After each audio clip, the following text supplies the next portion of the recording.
Shauna, you're gonna be on Shark Tank. I know. Isn't that exciting? Yeah. Let's jump up and down. Yeah.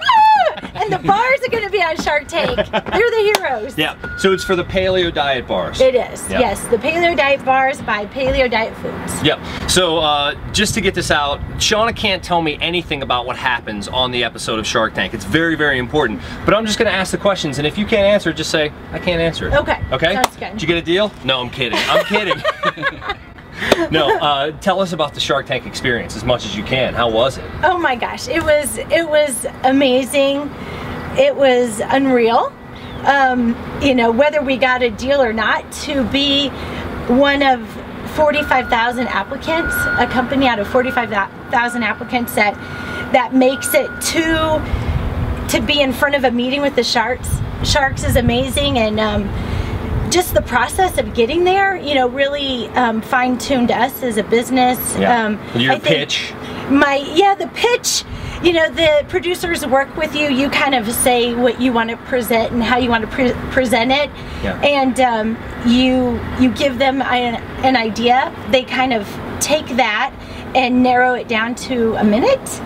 I had done so much background work on our company and really felt I knew it really thoroughly, and then practiced the pitch with my co-founder and partner and love of my life, Todd Sledge. And so, you know, we just had a lot of fun with it.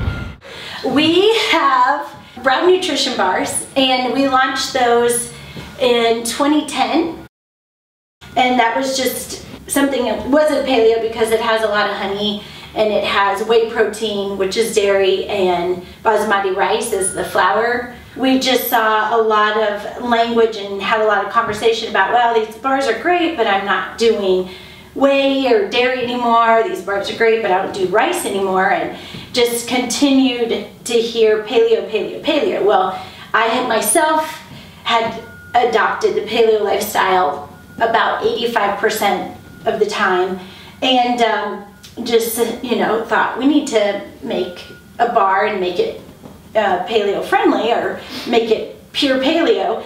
And then with BROP, we were sponsoring some top Supercross athletes. They're like, dude, we like your bars, but, you know, our coach won't let us eat them anymore. You know, just all the pieces of the puzzle. Dr. Cordain, who's the founding father of the paleo diet, was a professor at CSU. So we're like, okay, we have this food science lab, we have Dr. Cordain, there's just this wealth of knowledge right here at CSU. And so we went to Dr. Cordain to say, hey, we're gonna make a paleo bar under BRAP. Kind of wanted to get your consent, because you're the founding father of paleo, and, you know, would it be completely rude to just put paleo on there? And he said, actually, you can call it paleo, you can call it schmaleo, you can call it whatever you want, but you cannot call it the paleo diet, because that's my trademark license name.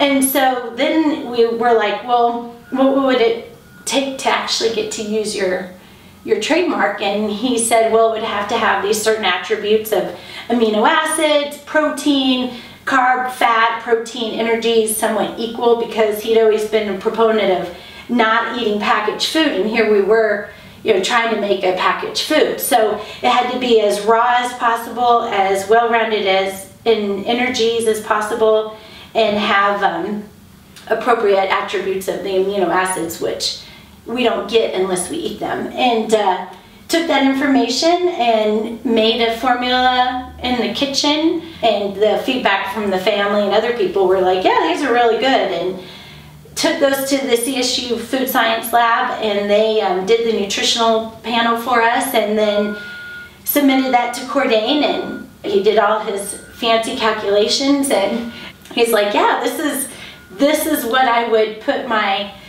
trademark on. And so our first production, we produced 150,000 bars, because we thought every CrossFit gym across the country would just buy them up, and that wasn't the case. So we were stuck with a lot of bars and zero cash flow, and you put those pieces together and that equals Shark Tank. So that's it in a nutshell. She's done a few races. Here's some number plates, some rewards. Yeah, what is it like? And they're big numbers. Oh yeah, so the craziest one that I think she's done is up in Leadville. So the start altitude is 10,000 plus feet, right? And on Saturday, you go out and mountain bike the hard part of the Leadville 100. The Leadville 100 is a world famous race, so then that's enough in and of itself. But then Sunday, she gets up and then she goes and runs the 50 miles. But you're not running the whole time. She's running the whole time. But you accomplished 50 miles though. Yes, yes. On your feet. Yes.